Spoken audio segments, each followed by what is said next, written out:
할렐루야. 오늘도 성전에서 또 각 가정에서 주일 2부 예배를 함께 드리고 계시는 우리 모든 광영교회 성도님들을 주님의 사랑으로 축복하고 환영합니다. 오늘은 마태복음 5장 43절에서 48절 말씀을 가지고요, 원수를 사랑하라 라는 제목으로 말씀의 은혜를 나누기 원합니다. 여러분, 드디어 나왔습니다. 성경에서 정말 유명하지만 삶에서 거의 실천되지 않는, 교회 안 다녀도 거의 모든 사람들이 알지만 거의 모든 사람들이 실천하지 않는 그 원수 사랑의 말씀이 나왔어요.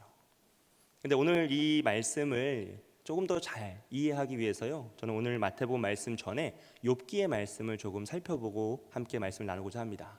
왜냐하면 이 욥기의 구조를 우리가 이해하면요, 이 원수를 사랑하라 라는 말씀의 본질을 조금 더 쉽게 이해할 수 있어요. 단지 이해만 쉬운 것이지 적용은 여전히 어려워요. 너무 놀라지 마세요. 갑자기 내가 원수를 사랑할 수 있게 되고 뭐 그런 건 아니에요. 오늘 욥기 말씀을 함께 살펴보고 또 은혜를 나누기 원해요. 욥기 1장 8절 말씀입니다. 제가 읽어드릴게요. 여호와께서 사탄에게 이르시되 내가 내 종 욥을 주의하여 보았느냐. 그와 같이 온전하고 정직하여 하나님을 경외하며 악에서 떠난 자는 세상에 없느니라. 아멘.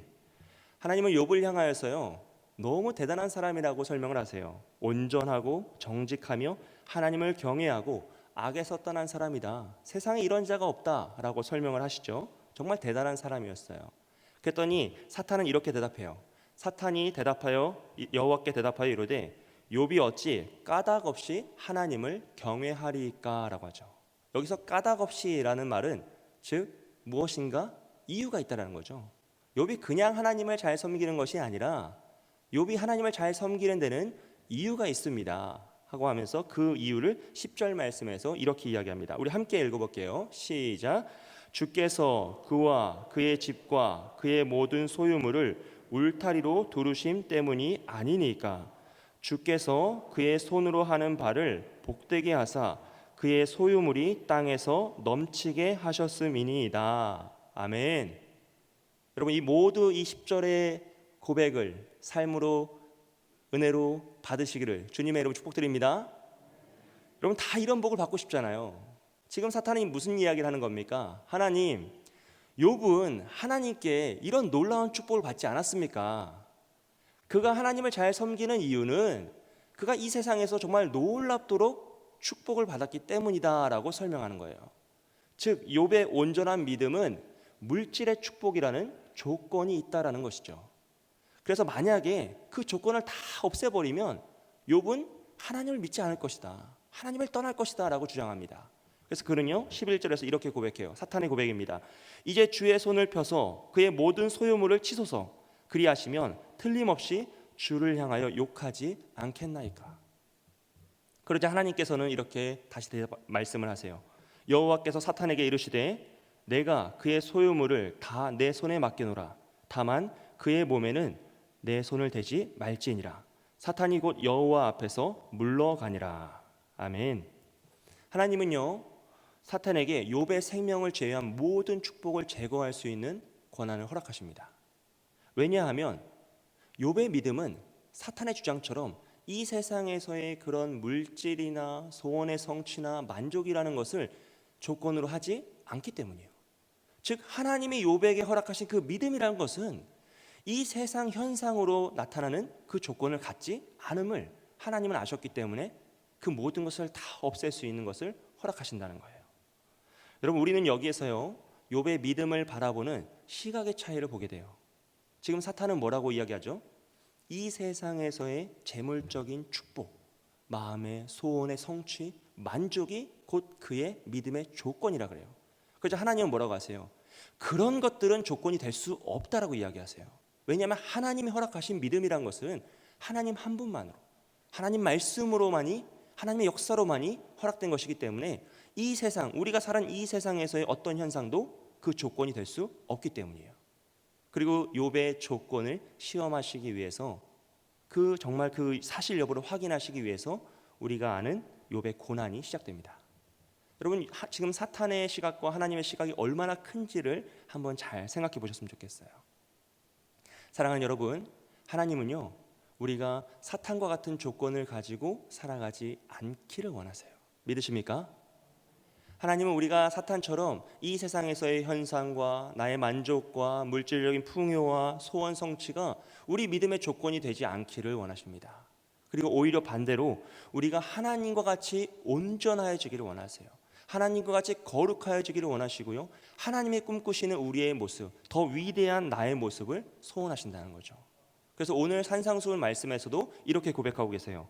그러므로 하늘에 계신 너희 아버지의 온전하신 것 같이 너희도 온전하라. 하나님과 같이 온전하여지기를 하나님은 원하신다라는 거죠. 이것은 우리가 이 땅에서 가지고 있는 모든 우리의 가치와 생각과 조건을 하나님의 가치와 하나님의 생각과 하나님의 조건으로 변화시켜야 한다는 것을 의미합니다. 그리고 하나님은 우리의 삶을 통하여 우리를 그렇게 변화시켜 가실 거예요.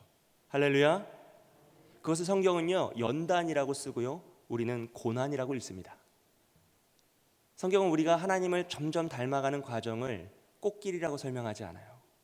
좁은 길, 가시밭길, 연단이라고 말하고요, 우리는 삶 속에서 그것을 고난이라 느끼며 살아가죠.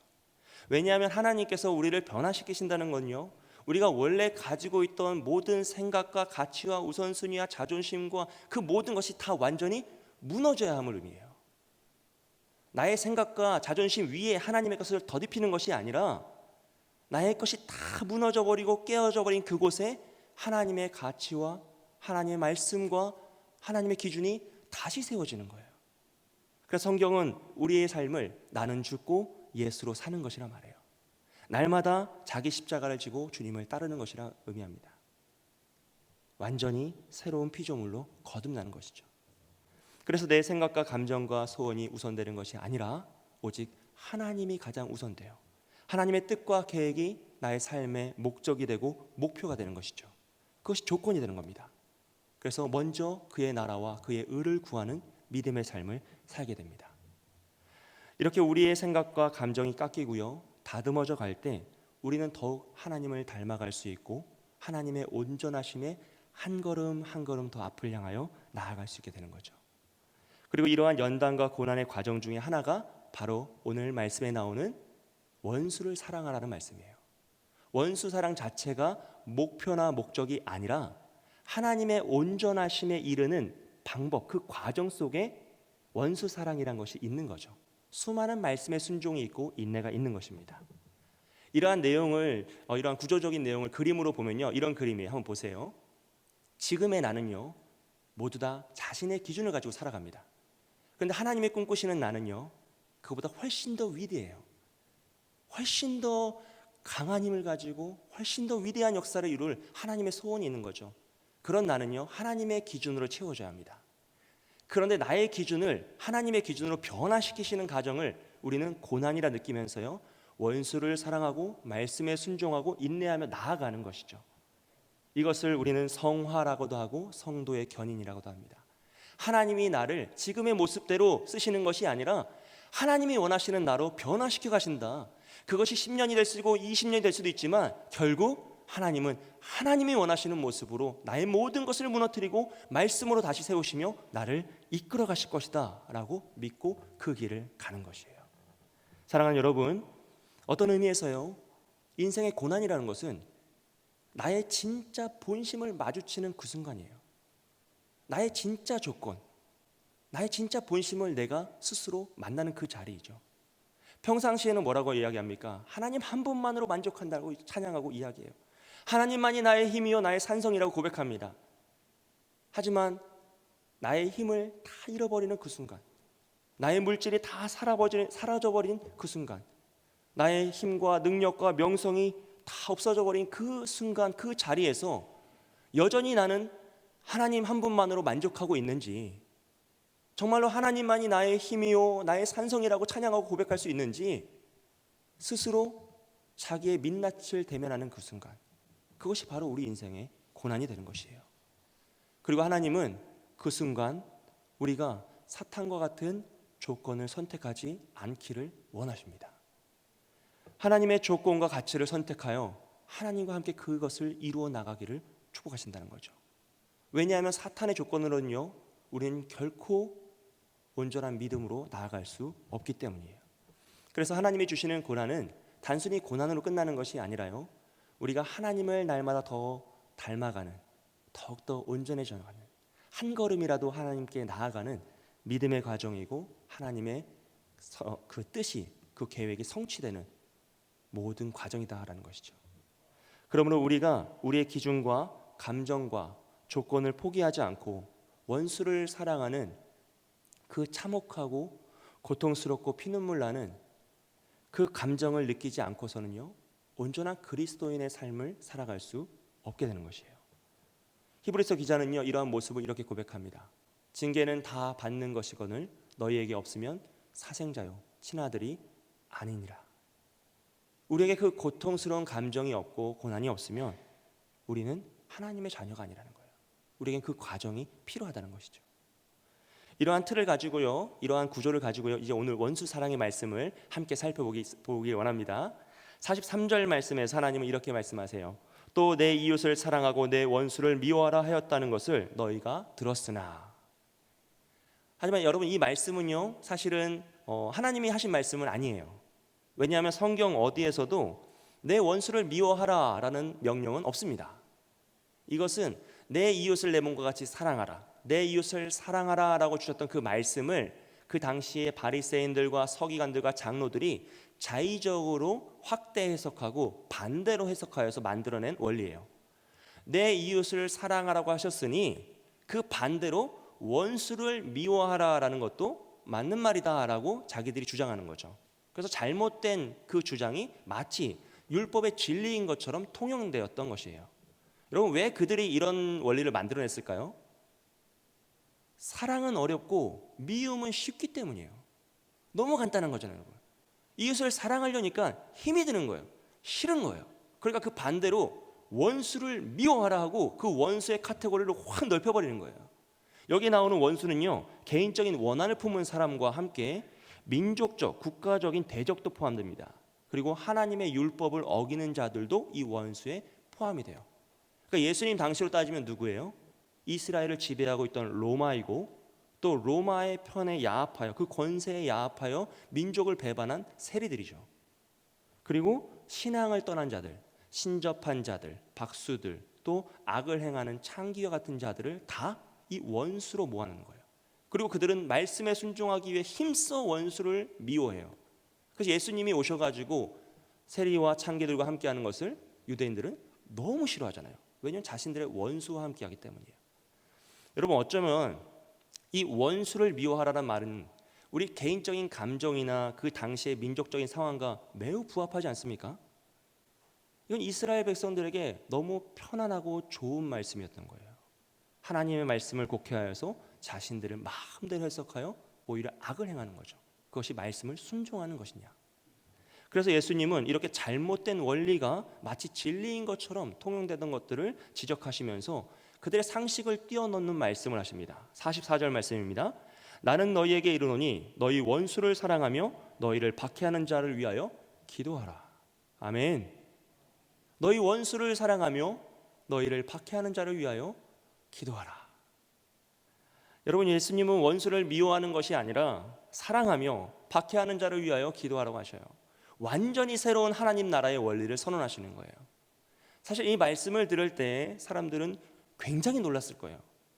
왜냐하면 이 말씀은 그들의 상식을 뛰어넘는 것보다 오히려 그 상식을 아예 파괴시키는 말씀이었기 때문이죠.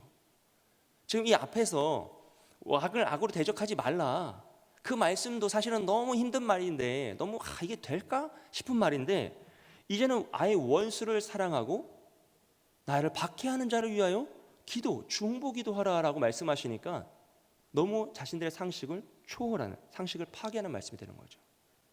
사랑하는 여러분, 그렇다면 과연 원수를 사랑하라라는 이 말씀은 정말 가능한 것일까요? 이게 정말 우리의 삶 속에서 실천 가능한 일이겠습니까? 이게 정말 많이 듣긴 했는데, 모르는 사람이 없는데, 이게 왜 우리가 이런 의문을 갖냐면요, 이걸 실천하는 사람을 못 봤기 때문이에요. 나도 안 되고 내 옆 사람도 안 되고 내 주변 사람도 이걸 내가 실천하는 사람을 내가 본 적이 없어. 그러니까 이게 정말 될까? 라는 의문이 생기는 거죠. 여러분, 우리나라 사람에게 일본 사람을 사랑하고 용서하라라고 하면 이게 쉬운 말이겠습니까? 물론 요즘 젊은 세대들은 이런 역사적인 의식이나 이런 마음이 별로 없으니까 그럴 수도 그냥 별 관심이 없을 수도 있겠지만, 우리 어른들에게 또 일제치하의 직접적인 피해를 받으신 분들과 그 가정이라면, 독립군의 가정이라면, 그 후손이라면 정말 이 말이 확 와닿을 수가 없는 것이죠.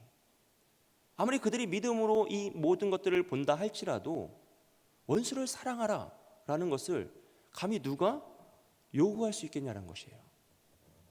그런데 여러분, 예수님은 십자가의 죽음을 통하여서 이 원수 사랑을 스스로 실천하시며 그 모범을 보여주세요. 지금 예수님은요, 그냥 이상론을 말씀하시는 것이 아니에요.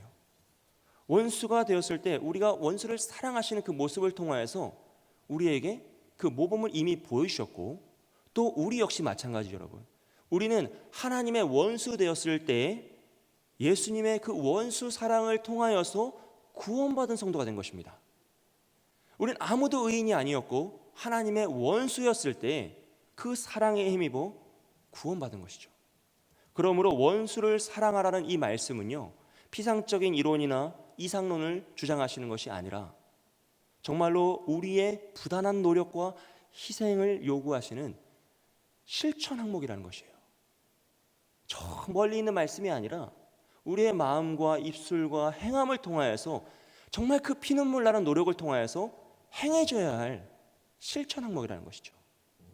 로마서는요, 이런 우리의 존재와 우리가 받은 사랑을 이렇게 고백합니다. 우리 함께 읽어볼게요. 시작. 곧 우리가 원수 되었을 때 그의 아들의 죽으심으로 말미암아 하나님과 화목하게 되었은즉 화목하게 된 자로서는 더욱 그의 살아나심으로 말미암아 구원을 받을 것이니라. 아멘.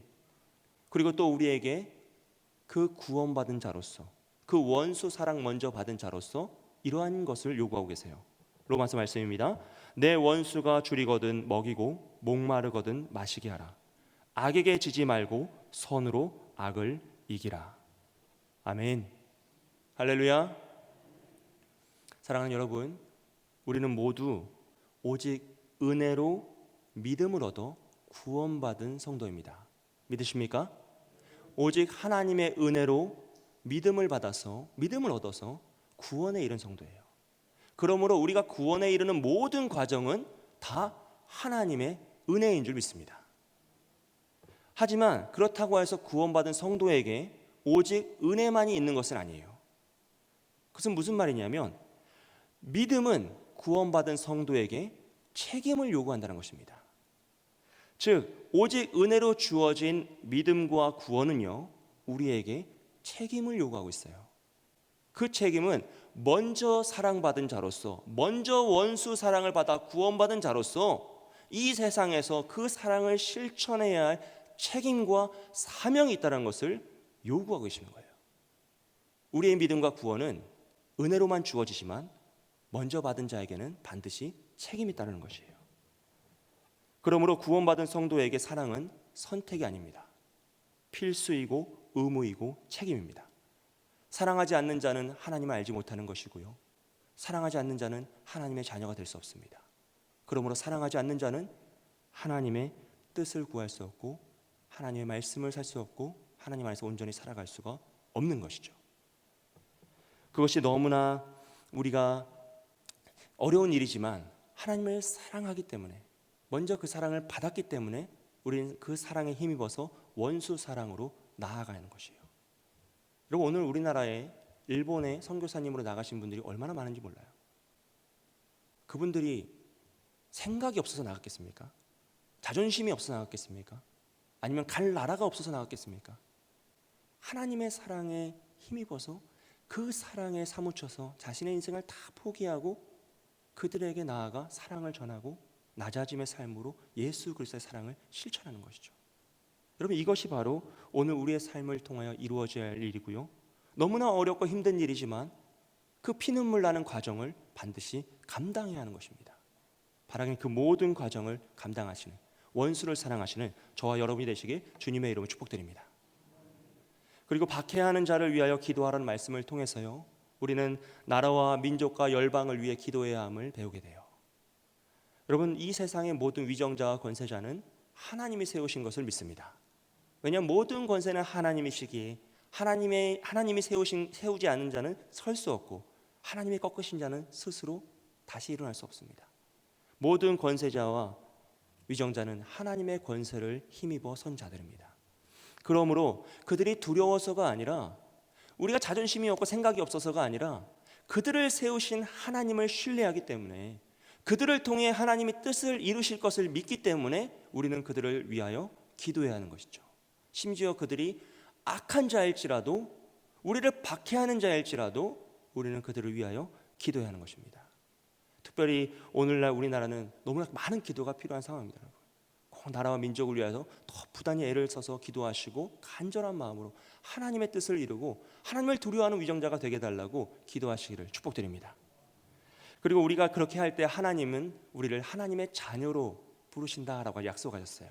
우리 45절 말씀 함께 읽어보겠습니다. 시작. 이같이 한즉 하늘에 계신 너희 아버지의 아들이 되리니 이는 하나님이 그 해를 악인과 선인에게 비추시며 비를 의로운 자와 불의한 자에게 내려주심이라. 아멘. 사랑하는 여러분, 우리가 원수를 사랑하고요 박해하는 자를 위하여 기도하면요, 너무나 가슴이 아프고 속상하고 답답하고 분노하고 너무나 피 끓는 그 고통이 있지만 그 모든 고통을 감당해내면요, 모든 굴욕과 수치와 그 모든 치욕의 감정을 다 이겨내면 그때야 비로소 우리가 하나님의 자녀가 된다고 하십니다. 반대로 우리가 원수를 사랑하지 않으면요, 우리가 그 감정과 자존심 때문에 그 고통을 피해버리면요, 내가 가지고 있는 진짜 그 조건을 버리지 못하면요, 우리는 하나님의 자녀가 될 수 없다라고 말씀하시는 거예요. 오직 우리가 예수님의 모범을 따라 우리의 모든 것을 다 버리고 원수를 사랑할 때 우린 이 땅에서 화평케 하는 자로서 하나님의 자녀가 되는 것입니다. 화평케 하는 자는 복이 있나니 그들이 하나님의 아들이라 일컬음을 받을 것이며. 사랑하는 여러분, 하나님은 악인과 선인에게 모두 은혜를 베푸시는 하나님이십니다. 그러므로 오늘 우리가 예수님을 믿어 선인이 되었지만 이전에는 우리가 악인이었던 것처럼 오늘날 우리의 악인마저도 그들이 예수님의 은혜를 체험하고 사랑을 체험하면 그들이 선인이 될 수 있음을 믿으셔야 돼요. 그들이 비록 아직은 악인이지만 하나님은 그들에게 은혜를 주셔서 그들도 구원하기를 원하신다라는 그 하나님 아버지의 애끓는 마음을 우리가 인정하고 받아들여야 합니다. 그럴 때에만 우리가 원수 사랑으로 나아갈 수 있는 것이죠. 그리고 무엇보다 악을 행하는 그 자 역시도 하나님의 피조물이에요, 여러분. 그러므로 우리가 그 악인에게, 원수에게 원한을 갚는다라는 것은 내가 하나님의 피조물에게 나의 원한을 풀어버리는 거예요. 즉 하나님의 원수의 편에 내가 스스로 서는 겁니다. 여러분, 그러므로 스스로 원수를 갚으면 안 돼요. 악을 악으로 갚으면 안 됩니다. 오직 선으로 악을 이겨야 하는 것이죠. 물론 그 과정이 너무나 고통스럽고 너무나 힘든 일이지만 내가 받은 사랑에 힘입어서, 하나님이 나를 사랑하신 그 사랑에 힘입어서 그 원수로 사랑으로 나아가는 것이죠. 그리고 예수님은요, 이렇게 원수를 사랑해야 한다는 것을 다시 한번 강조하시기 위해서요, 하나님의 자녀와 세리와 이방인을 비교하시면서 이렇게 말씀하세요. 너희가 너희를 사랑하는 자를 사랑하면 무슨 상이 있으리요? 세리도 이같이 아니하느냐? 47절 말씀입니다. 또 너희가 너희 형제에게만 무난하면 남보다 더하는 것이 무엇이냐? 이방인들도 이같이 아니하느냐라고 말씀하세요. 여러분, 여기서 나오는 세리는요, 그 당시에 죄인의 대명사입니다. 그들은 로마의 힘에 부합하여서 민족을 멸시하던 자들이에요. 정말 로마를 등에 업고 유대인들과 이 이스라엘 백성들을 멸시하고 괴롭혔던 믿음의 민족의 배반자요 변절자들이었어요. 자신의 이익을 위해 민족을 약탈하던 악인들이었습니다. 뭐 매국노, 우리나라 따지면 친일파 이렇게 되는 거죠. 느낌이 확 오잖아요. 정말 나쁜 놈들이었어요. 그런데 그 세리들은 모든 사람을 다 돈으로 계산했단 말이에요. 사람이 지나가면 그게 다 돈이니까 다 돈으로 계산하는 사람이었어요. 근데 그 세리마저도 자신에게 이익이 되는 사람에게는 잘한다는 것이에요. 자신에게 유익한 사람에게는 덕을 베푼다는 것이죠. 그러므로 만약 우리가 세리와 같은 방법으로 사랑을 하면 그것은 사랑이 아니라 계산이 되는 거죠. 나에게 좋은 사람을 사랑해주고 나에게 싫은 사람을 미워해준다. 이것은 결국 계산이 되는 것이고, 먼저 하나님의 사랑을 받은 자로서 하나님의 배신자가 되는 것이고 복음의 변절자가 되는 것입니다. 왜냐하면 하나님의 사랑은 그런 것이 아니고 복음은 그렇게 주어지는 것이 아니기 때문이죠. 그런 사람에겐 상을 베풀지 않으신다라 그래요. 여기에서 상은요, 칭찬을 의미하는 미스도스라는 단어를 쓰지 않고요, 은혜와 감사를 나타내는 카리스라는 단어를 쓰고 있어요. 즉, 이 상은 이 세상에서 우리가 칭찬받고 인정받는 그 수준의 상이 아니라 하나님 나라에 이르는 구원의 상, 영생의 축복이라는 것을 의미해요. 즉, 사랑하지 않는 자는, 원수를 사랑하지 않는 자는 하나님의 자녀가 아니기에 하나님의 기업을 받을 수 없다라는 것을 강조하시는 거예요. 그리고 또한 형제는 같은 공동체에 속한 자 또는 민족, 동족을 의미합니다. 그리고 그 형제의 반대말이 바로 이방인인 것이죠. 이 형제와 이방인은 대립되는 구조예요. 하나님의 자녀와 세리는 대립되는 구조입니다. 즉, 하나님의 자녀와 세리와 이방인은요, 서로 대조를 이루고 있어요. 그런데 특이하게도 그 대립되는 두 부류의 사람들이 같은 원리로 살아간다면, 같은 방식으로 선을 베풀고 사랑하며 살아간다면 결국 이것이 하나가 되는 것이 아니냐라고 우리에게 질문하시는 거예요. 너희가 입술로는 다르다고 하지만 삶이 같고 원리가 같고 조건이 같다면 결국 너희는 하나라는 것이죠. 여러분, 얼마나 무서운 이야기입니까? 예수님은 일부러 이 두 부류의 사람들을 비교하시면서 원수 사랑을 해야 한다라고 강조하고 또 강조하시는 거예요. 그리고 나서 오늘 48절에서 결론이 도달합니다. 우리 48절 말씀 함께 읽어보겠습니다. 시작. 그러므로 하늘에 계신 너희 아버지의 온전하심과 같이 너희도 온전하라. 아멘. 여러분, 이 48절 말씀은요, 산상수훈 전체에서 소결론 중에 하나고요, 우리가 지금까지 보았던 마태복음 5장의 결론이에요. 드디어 여기에 도달하기 위해서 원수 사랑을 말씀하시는 거예요. 원수 사랑이 목적과 목표가 아니라 이 48절에 도달하기 위해서, 하나님이 원하시는 그 기준에 도달하기 위해서 원수 사랑도 있고 여러 가지 율법의 제식도 있었던 것이에요. 결국 하나님이 우리에게 원하시는 모습은 무엇이냐면 하나님의 온전하신 것 같이 우리도 온전해지는 것이죠. 그런데 그 하나님의 온전하심에 우리가 이르려면 원수를 사랑해야 한다는 거예요. 사탄과 같은 조건으로는 그 온전함에 이룰 수 없다라는 것이에요. 오직 하나님의 기준, 하나님의 조건, 하나님의 원리를 가지고, 가치를 가지고 살아가는데 그 중 한 가지 모습이 바로 원수 사랑입니다. 여기에 나타나는 온전하다라는 것은요, 원어적으로는 우상을 섬기지 않고 하나님에게만 온 마음이 다 가 있는 상태를 의미해요. 그런데 그 온전함의 본질적 의미를 조금 더 살펴보면 시간적으로는 끝을 의미하고요, 끝났다라는 것을 의미하고, 내용적으로는 충만함, 다 찼다라는 것을 나타내고요, 상태적으로는 완성을 뜻합니다. 즉, 하나님의 완전하시고 충만하심의 역사가 우리의 삶에 성취되고 있는 것이 온전함이라는 거예요.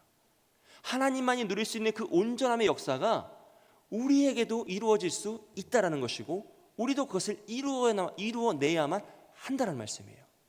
여러분, 물론 우리는 피조물이기 때문에 궁극적으로 하나님의 그런 완성이나 온전하심에 이룰 수 없습니다. 그거는 그냥 존재적으로 불가능한 일이에요.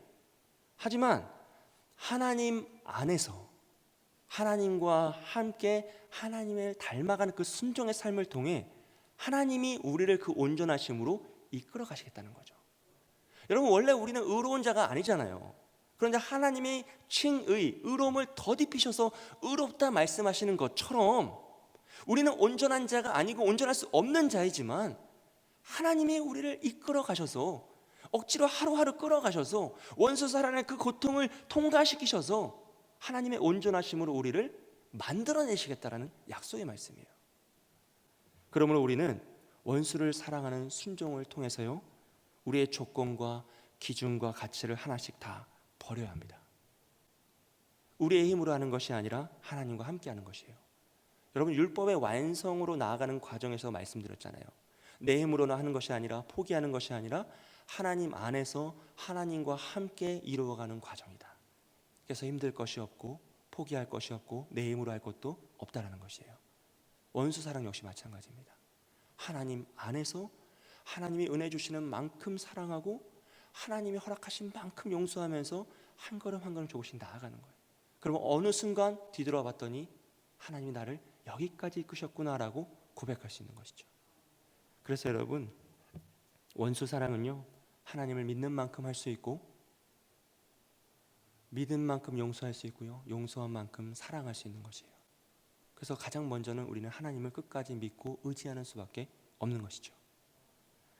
지금 산상수훈은 팔복과 율법의 재해석을 통하여 원수 사랑에 이르렀고요, 또 그것을 넘어서 진정한 신앙의 원리로 나아가는 과정 중에 있습니다. 여러분, 이 원수 사랑이 제가 자꾸 말씀드리는 거예요. 목표가 아니에요.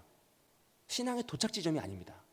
이것은 하나의 과정이에요. 산상수훈으로 전체로 따지면 지금 초입에 있는 문제라는 것을 기억하셔야 돼요. 내가 내 감정을 다 내려놓지 않으면 그 다음 진정한 신앙생활로 나아갈 수 없다는 것이에요. 천국 시민으로서 이 세상 온전히 살아갈 수 없다는 것이에요. 그래서 이 원수 사랑이 가장 앞부분에 다뤄지고 있음을 여러분 잘 보셔야 돼요.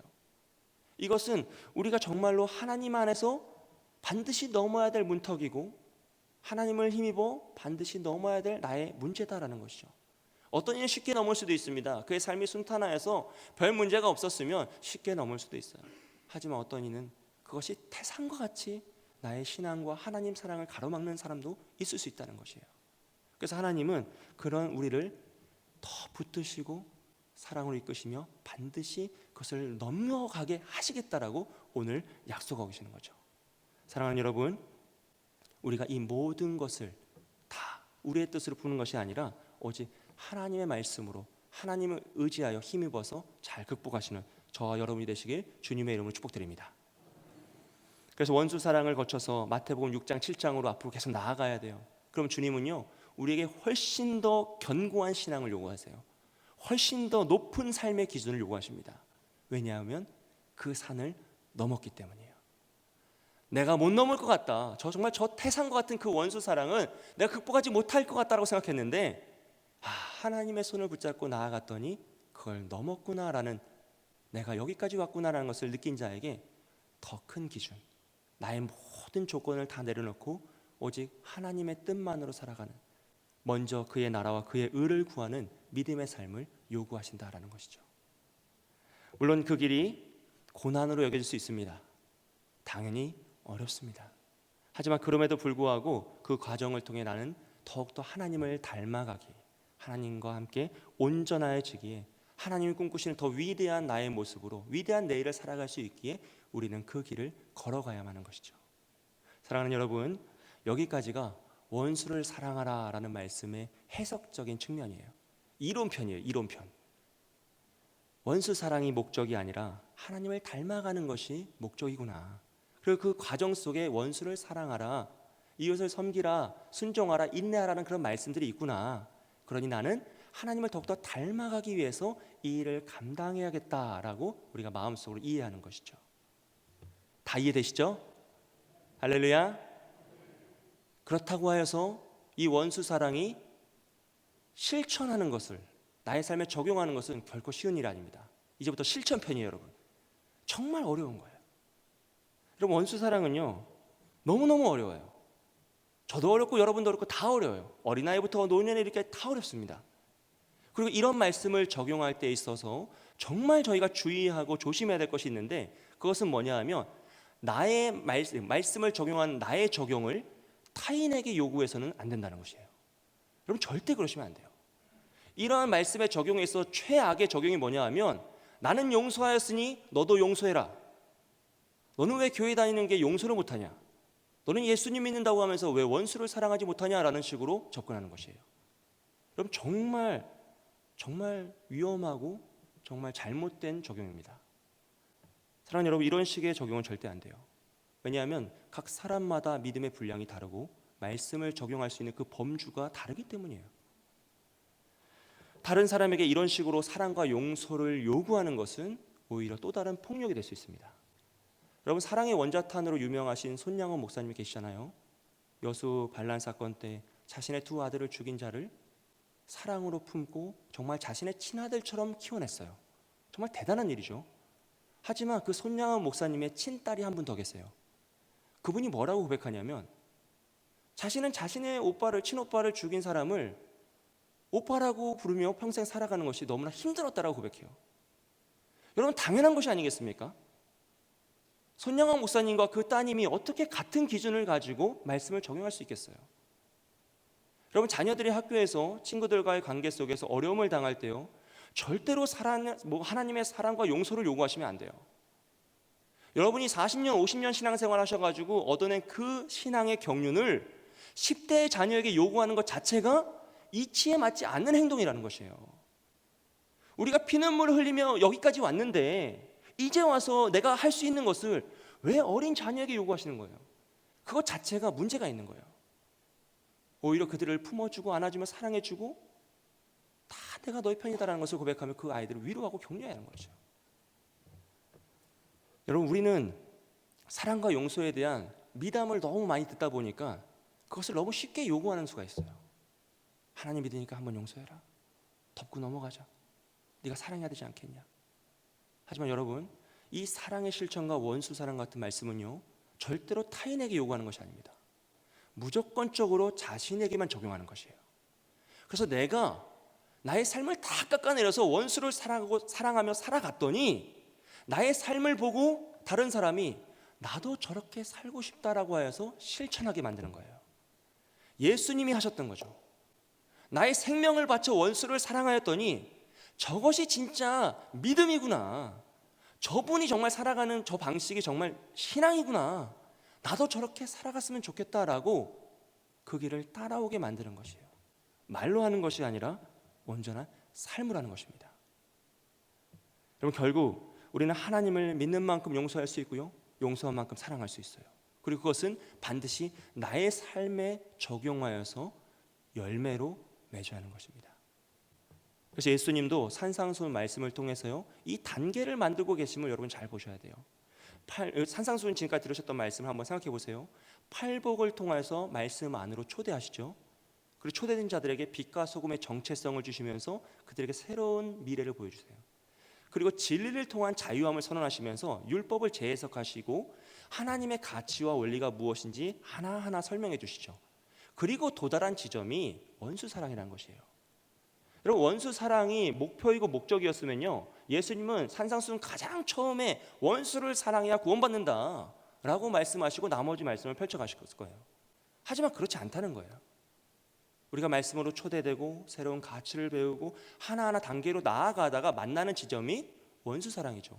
그마저도 목표나 우리의 신앙의 구원의 원리, 그 기준이 아니기 때문에 하나님의 온전하심을 닮아가는 과정 속에서 우리가 겪는 고난의 하나라는 것이에요. 여러분, 이러한 모습을 잘 생각하시면서 우리의 삶에서 원수를 사랑하지 못하는 스스로를 너무 책망하지 마세요. 하루아침에 뚝딱 되는 게 아니에요. 하나님의 사랑에 힘입어서 매일매일 부단히 노력하고 애쓰고 노력하면 하나님이 조금씩 성장시키셔서 하나님의 온전하심에 이르게 할 날이 올 줄로 믿습니다. 우리는 그 약속의 말씀을 붙잡고 오늘도 말씀에 순종하여 한 번 더 참고 인내하며 나아갈 뿐이죠. 선으로 악을 이기려고 애쓰고 노력할 뿐입니다. 그럴 때 하나님께서 우리의 삶을 통해 하나님의 뜻을 이루시고 하나님이 원하시는 우리의 모습을 만들어 가실 거예요. 사랑하는 여러분, 자녀를 보면 부모가 보인다고 했습니다. 다 아시죠? 자녀를 보면 부모의 말과 태도와 행동과 가치관이 다 보여요. 왜냐하면 자녀들은 부모를 따라하기 때문이죠. 우리가 하나님의 진짜 자녀가 된다면요, 우리의 삶을 통해 하나님이 나타나야 합니다. 우리의 말과 행실을 통하여 하나님의 사랑이 나타나는 것이죠. 우리가 믿지 않는 자를 구원할 수 있는 방법은요, 오직 원수 사랑밖에 없습니다. 왜냐하면 우리가 그 원수 사랑을 받아서 구원받았고, 또 우리의 원수들도 그 원수 사랑에 힘입어 구원받을 것이기 때문이에요. 그러므로 우리가 이 세상에서 원수를 사랑하여 하나님의 사랑을 믿지 않는 자들에게 보여주면 그들은 우리의 모습을 보고 하나님을 바라보게 될 것이고요, 하나님의 사랑, 원수 사랑을 느끼게 될 것이고, 구원의 길로 조금씩 들어서게 될 것입니다. 하나님이 원하시는 모습은 바로 이것이죠. 여러분의 삶을 통하여서 원수 사랑을 실천하시고 하나님의 온전하심에 이르는 저와 여러분이 되시길 주님의 이름으로 축복드립니다. 함께 기도하겠습니다.